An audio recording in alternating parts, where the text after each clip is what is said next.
Hello there, it's me, Paul Cookson. You can find out more information about me at that website there. And here I am in my back bedroom, and last time I read you some poems about creepy crawlies. What we're going to do today is I'm going to show you how to write some poems about creepy crawlies. So all you're going to need is a pen and paper. I've got my flip chart, I've got my pen. In a moment we'll start writing the poem. I'm going to read a poem out now, which means you can either listen to it or pause it while you go and find some pens and paper, and then you can come back and get ready. At any time in this workshop, you can pause it, do what I've asked you to do, and carry on. And I promise you, everybody will be able to write a poem. Anyway, first of all, a little poem to get us going, because you get ideas from all sorts of places. And the most important thing about writing poems is not how clever you are, or how neat your handwriting is, or how good your spelling is, or whether you can make words rhyme. The most important thing is ideas, and it's what you do with those ideas. So we're talking about getting the ideas, drafting the ideas, redrafting the ideas, coming back to them, trying to make them better all the time. And ideas often start from one particular place. And this is from a book which isn't available anymore, and it's called I'd Rather Be a Footballer. This poem, nothing to do with football. It's called All Creatures Great and Small, and you may recognise that line from a particular song you might have sung at church or an assembly. And that's where this poem started. All things bright and beautiful, all creatures great and small, all things live and wonderful, our teacher hates them all. The spider in her teacup, the wasp inside her socks, the cockroach in the sandwich, the ant in her lunchbox, the skunk stuck in the storeroom, the mouse inside her desk, the beetles in her trainers, climbing up her dress, the caterpillars creeping onto her new permed hair, the stick insects all sticking near her underwear, the bumblebees that hide in the pockets of her coat, the frogs inside her handbag, the lizard round her throat. All things bright and beautiful, all creatures great and small, we bring them, and our teacher is frightened by them all. The noises that she screams out, the way she jumps up high, the way she runs around the room, the fear in her eyes. She's like a cartoon human. She entertains these masses. She is wild and wonderful, embarrassed in her classes. Yes, all things bright and beautiful, all creatures great and small, all things live and wonderful, our teacher hates them all. Fantastic drawing there, which I'll show you. They are the teacher jumping up and down because of the creepy crawlies. The illustrations in this book were done by a man called David Parkins, and David is well known for his drawings. Particularly, he used to draw Dennis the Menace for the Beano and the Bash Street Kids, and I love his cartoon style. Anyway, so what I'm going to do is show you how you can write your own poems. And as I said, I firmly believe everybody can write poems. So the first thing you need, pen and paper. And we're going to make a list. And the first thing we're going to do is make a list of creepy crawlies. Some of them are mentioned in the poem. So have a think of the creepy crawlies you can think of, and we'll write them down. So for instance, we might have spiders. That's an obvious one. And then think of another one, and you might say ants. Think of another one, and you might say wasps. And that leads us on to bees. Now you'll notice I'm making the list down the middle of the page, not the side of the page, because we're going to use that, and we're going to use that a little bit later on. So you can always rewrite your list anyway, but yeah. So we've got spiders, ants, wasps, bees. We'll have butterflies. And we'll have, we can put worms in there as well. So you can have creepy crawlies is a very general subject. So we've got spiders, ants, wasps, bees, butterflies, worms. Well, so let's think of something really interesting. What about woodlice? There we are. And we've got 1, 2, 3, 4, 5, 6. Let's have 8. 8 is a good number when you're coming to write lines of a poem, because it's It's the rhythm of it, as you'll find out in a minute. So we need one more. So spiders, ants, wasps, bees, butterflies, worms. Would like to shout one out. Let's see if I can hear you. All right, beetles. Yeah. Okay. So you've got a list. Now put your pen down a minute, because, to be honest, you've already started to write your first performance poem, and that could be a performance poem. Because a performance poem is a poem you perform out loud. And if we say this out loud, it becomes a poem. I don't mean if we say spiders, ants, wasps, bees, butterflies. I don't mean that. I mean, if we give the words rhythm, if we give them beat, if we give them expression, then it can become a poem. So if I go, spiders and ants, you can repeat that after me. Spiders and ants. Spiders and ants. Wasps and bees. Wasps and bees. Butterflies and worms. Butterflies and worms. Woodlice and beetles. Woodlice and beetles. That's good. Now, if you want, you can press pause and try that with your list. Pause. Did you try that with your list? Did it work? So we go, spiders and ants and wasps and bees and butterflies and worms and woodlice and beetles. That sounds really good. But you could also go, beetles and woodlice, worms and butterflies, bees and wasps, ants and spiders. You can say it in any order.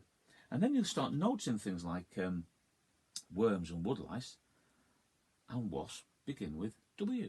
So think of alliteration, the sound of words, you might put them together. Wasps and worms, or worms and woodlice. But you've got butterflies and bees, or butterflies and beetles.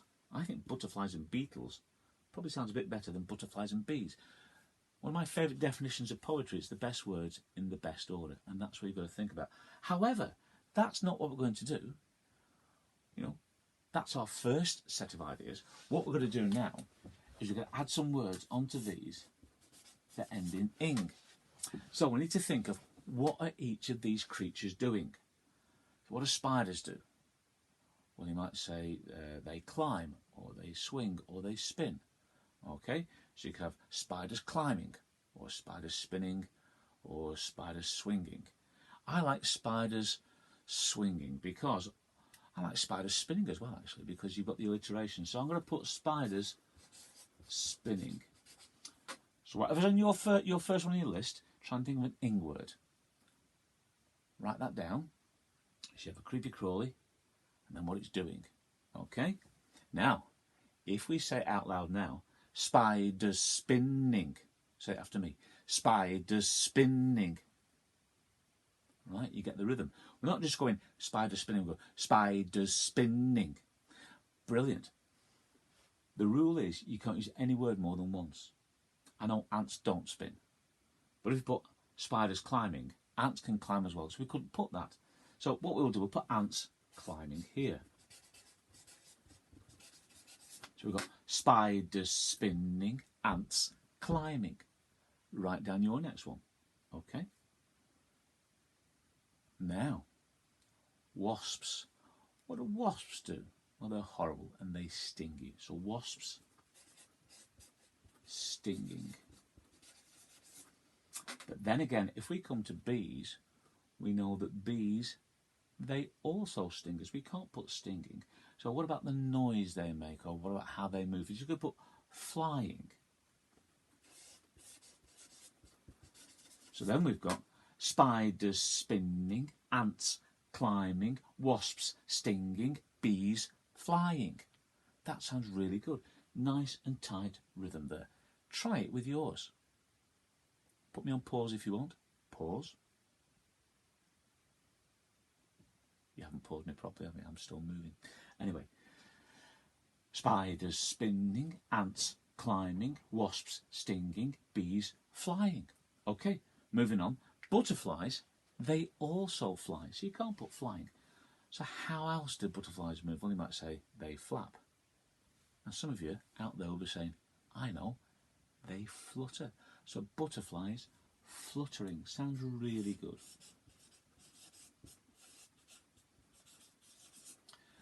Butterflies fluttering. That's something nice about that rhythm. Butterflies fluttering. Okay, which sounds great. And worms. What are worms doing? the wiggling. Woodlice, let's have crawling. And actually, we haven't put creeping yet, so there we are. So you shall have 8 insects and creepy crawlies, and then 8 ingwords. If we put those together, it then becomes spiders spinning, ants climbing, wasps stinging, bees flying, butterflies fluttering, worms wiggling, woodlice crawling, beetles creeping. And it's the rhythm that's important, not the rhymes at all, the rhythm. What we could do as well, we could divide that into 2 verses. We have verse 1 and we have verse 2. Because then we could have a chorus that goes something like, creepies here, crawlies there, creepy crawlies. You're ahead of me. And there the rhyme makes perfect sense. So let's try that. Creepies here, crawlies there, creepy crawlies everywhere. Creepies here, crawlies there, creepy crawlies everywhere. Spiders spinning, ants climbing, wasps stinging, bees flying. Creepies here, crawlies there, creepy crawlies everywhere. Butterflies fluttering, worms wiggling, woodlice crawling, beetles creeping. Creepies here, crawlies there, creepy crawlies everywhere. Brilliant. Also, you could have creeping beetles, crawling woodlice, wiggling worms, fluttering butterflies. Creepies here, crawlies there, creepy crawlies everywhere. Flying bees, stinging wasps, climbing ants, spinning spiders. Creepies here, crawlies there, creepy crawlies everywhere. Okay, so you've got that. If you want, this is where we can use this space here and this space here. We can add a word that ends with l-y. So, spiders spinning, are they spinning quickly or slowly or nastily or scarily or beautifully? Right? Spiders, I like quickly. Spiders spinning quickly. Spiders spinning quickly or quickly spinning spiders. Again, you can use it in any way you want. Ants climbing. How are the ants climbing? Slowly. I think they'd be climbing slowly if they were climbing because it'd be difficult. So you've got spiders spinning quickly, ants climbing slowly, wasps stinging nastily, all right, and so on. But then you might have a description here. Describe the spiders. Well, you know, black spiders spinning quickly, hairy spiders spinning quickly. You know, so you could I'll put that there. You might have both. Black, hairy spiders spinning quickly, and then you might add something on and say, were they spinning quickly? Black, hairy spiders spinning quickly down the walls. You know, red, vicious ants climbing slowly to come and bite me, or whatever it happens to be. So that's one thing. If you want to write a funny poem, you might think of, let's do this for verse 2, the funny one. Butterflies fluttering. Now, think of some food fluttering in my, what's your favourite food? What, you like chips, all right? Butterflies fluttering in my chips. That sounds good. Or now you could do all about food, or you could have part of your body. Where the worms wiggling, they could be wiggling up your nose, or in your ears, or in your hair. So we'll have worms wiggling. I'll have in my hair. Then you could have clothes. I know what you're thinking, because if you think of clothes that are funny, there's one item you think of. Pants. Woodlice crawling in my pants. And then somewhere around the house, it could be the kitchen, it could be the living room, it could be a bedroom, it could be it could be the bathroom. If it's in the bathroom, it could be, you know, beetles creeping in the bath. And you're all thinking, no, I know what's in the bathroom. And again, I'm ahead of you here.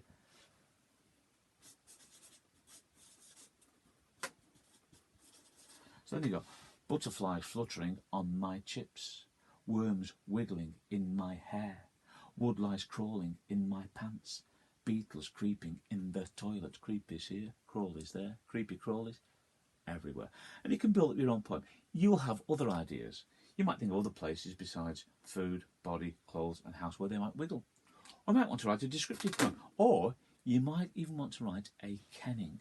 A kenning has got 2 words on each line, and the second word ends in ER, and it describes it. So, this is a creepy crawly kenning.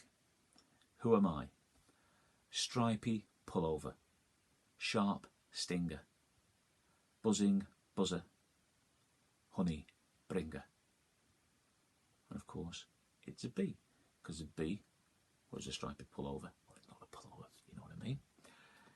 It has a sharp sting, it buzzes, and it brings you honey. So if you're doing spider, you might say web spinner, wall climber. So have a go at that as well. All right? So kennings are a nice way to finish off. Anyway, I hope you've enjoyed that today. And if you have, then come back to this again, National Literature Trust with me, Paul Cookson. And next time, we'll do some other poems. We're doing poems about football, about brothers and sisters, about teachers. You can write funny poems about teachers, and disgusting poems as well. Remember, anyone can write a poem. There we go. See you next time. Have fun.